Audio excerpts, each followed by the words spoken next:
শিক্ষার্থী বন্ধুরা, আসসালামু আলাইকুম। আশা করি সবাই ভালো আছেন। গত পর্বে আমরা দেখেছিলাম ম্যাজিক 1 টুল পর্যন্ত। আজ আমরা দেখব পরবর্তী টুলগুলো। শুরু করা যাক পরবর্তী টুল ক্রপ টুল দিয়ে। ক্রপ টুল হচ্ছে এমন একটা টুল যা দিয়ে আপনি আপনার ছবিটিকে সাইজ বা আপনার প্রয়োজন অনুসারে কাটতে পারবেন। যেমন এই ছবিটি যদি এখন আমি 5 ফুট আকারে কাটতে চাই, যেমন 5 ফুট আকারে মাপ হচ্ছে 1.6 ওয়াইড এবং হাইট হচ্ছে 2 ইঞ্চি। দেখেন, এখন যদি আমি এন্টার বাটন চাপি, তাহলে যে অংশটুকু কাটছে এটা হচ্ছে 5 ফুট মাপের। আবার বলছি, যে অংশটুকু এখন আমার সিলেক্ট করে কাটা আছে, এই অংশটুকু যদি এখন আমি প্রিন্ট বা অন্য কোথাও ছেপ দেই, তাহলে সেটা 5 ফুট আকারে আসবে বা 5 ফুট আকারের সাইজ অনুসারে হবে। আসা যাক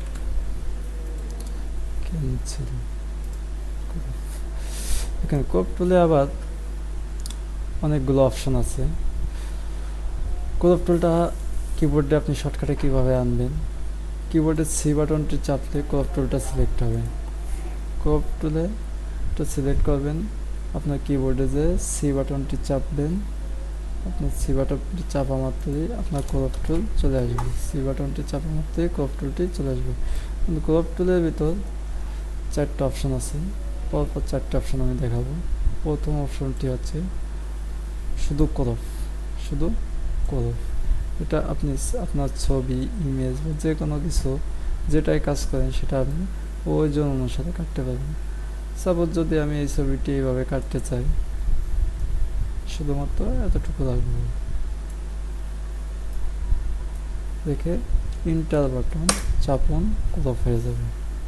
এখন এই ছবিটি যদি আমি 5 ফুট আকারে করতে চাই, তাহলে 5 ফুট আকারের মাপ হচ্ছে 1.5 এবং ওয়াইড হচ্ছে, হাইট হচ্ছে 2 দিয়ে ইন্টার চাপলে যে অংশটুকু দেখছেন এই অংশটুকু হচ্ছে আপনার 5 ফুট সাইজের।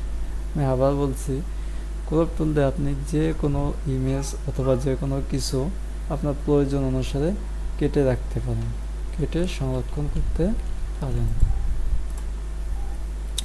ক্রপ টুলের দ্বিতীয়টা রেক্টেটিভ ক্রপ টুল।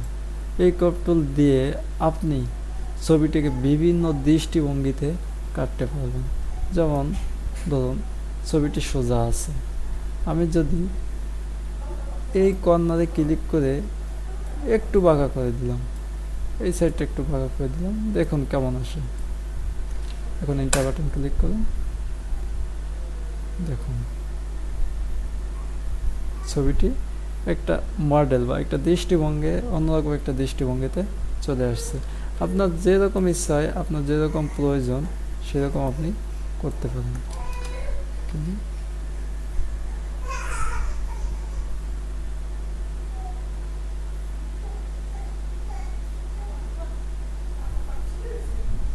চলে আসছে, দেখুন যে কোনো আপনি যেদিকে যেভাবে বাড়াবেন কমাবেন, আপনার সেই দিকটা সেইভাবে আসবে, সেই দিকটা সেই দিকে আসবে।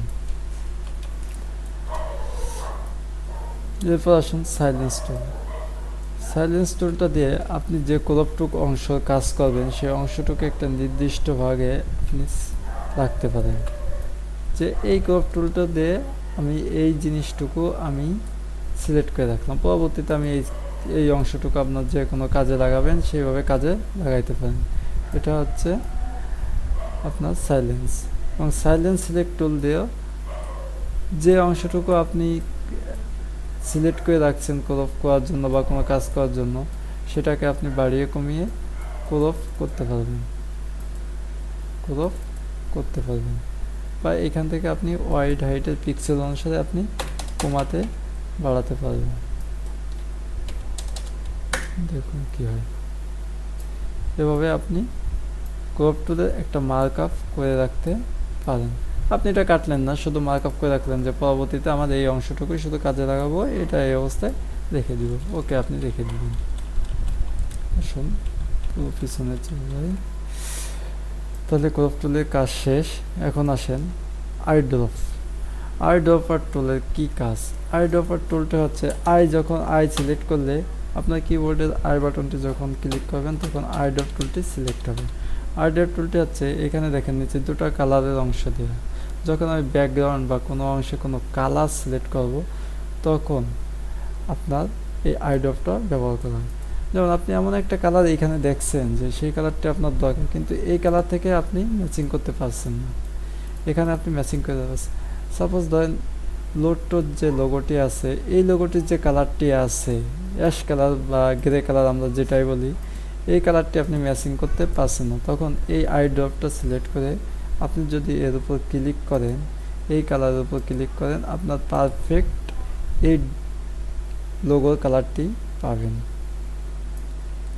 এরপর আসুন 3D মডেরেটর এন্ড্রপার টুল। এটাও ঠিক সেম, আপনি যে কালারটি চয়েস করবেন সেই কালারটি আপনার চলে আসবে। দ্বিতীয়টা কালার স্যাম্পলার টুলস। এটাও প্রায় একই সিস্টেম, যে আপনি যে কালারটি নেবেন সেই কালারটি আসবে, তবে এই কালার দুটো ভিন্ন একটু আছে যে 3D মডেলার আই ড্রপ টুলটা আপনার একটু ডিপ কালারটা সিলেক্ট করে এবং কালার স্যাম্পলার টুলটা আপনার একটু লাইট কালার সিলেক্ট করে, আর আই ড্রপারটা হচ্ছে আপনার পুরোপুরি পারফেক্ট যে কালারটা আপনার থাকবে স্বাভাবিক অবস্থায় নর্মালি সেই কালারটাই সিলেক্ট হবে। এখন দেখেন রোলার টুল। রোলার টুলটা কী কাজে লাগে? আপনার একটা ছবি বাঁকা আছে, একটা ছবি একটু বাঁকা আছে, ছবিটি আপনি সোজা করবেন। সাপোজ ধরে নিন এই ছবিটা আগে আমি একটু বাঁকা করি, ছবিটি বাঁকা আছে, ধরে নিন এই ছবিটি বাঁকা আছে, আপনি ছবিটি সোজা করবেন। কীভাবে সোজা করবেন দেখেন, আপনার এই যে লেয়ার যে কোনো অংশ সোজা একটা অংশ আপনি ধরে সিলেক্ট করলেন, সিলেক্ট করার পর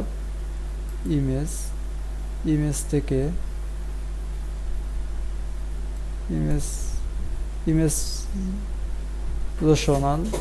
ইমেজ রোশন থেকে অ্যারাবিটি থেকে শুধু ওকে করলেই আপনার ছবিটি সোজা হয়ে যাবে।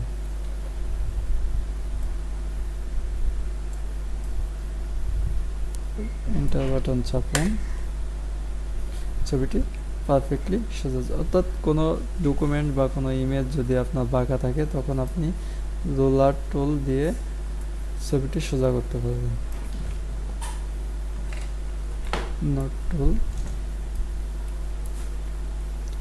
নোট টুল দিয়ে আপনি নোট টুলটা সিলেক্ট করে আপনি এইখানে যে কোনো কিছু নোট করে রাখতে পারবেন।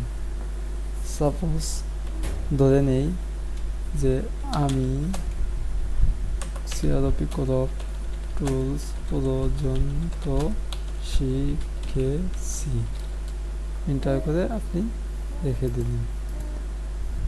এটা আপনি এখানে ক্রপ টুল দিয়ে নোট টুল দিয়ে আপনি সেভ করে রেখে দিলেন, এটা আপনার থাকবে। যখন আপনি এইখানে কাজ করতে আসবেন তখন আপনি দেখতে পাবেন যে আপনার এই ছবিটা যখন সেভ করে রাখবেন কোথাও, তখন আপনি যখন ওপেন করবেন পরবর্তীতে তখন দেখবেন যে এই নোট টুলটার এখানে আপনার ইনস্ট্রাকশন দেওয়া আছে যে আপনি কোন পর্যন্ত কাজ করছেন। 1 2 3 কাউন্টার। 1 2 3 কাউন্টারটা হচ্ছে আপনি পরপর যে কোনো লেখা বা যে কোনো কিছু লিখতে গেলে দেখা যায় অনেক সময় 1 2 3 4 5 6 7 8 9 10 সিরিয়ালি আপনি করতে পারেন না, তখন আপনি এটা দিয়ে করতে পারবেন। শুধু মাত্র ক্লিক করলে আপনার 1 2 3 4 5 6 7 8 9 10 চলে আসবে সিরিয়াল বাই সিরিয়াল।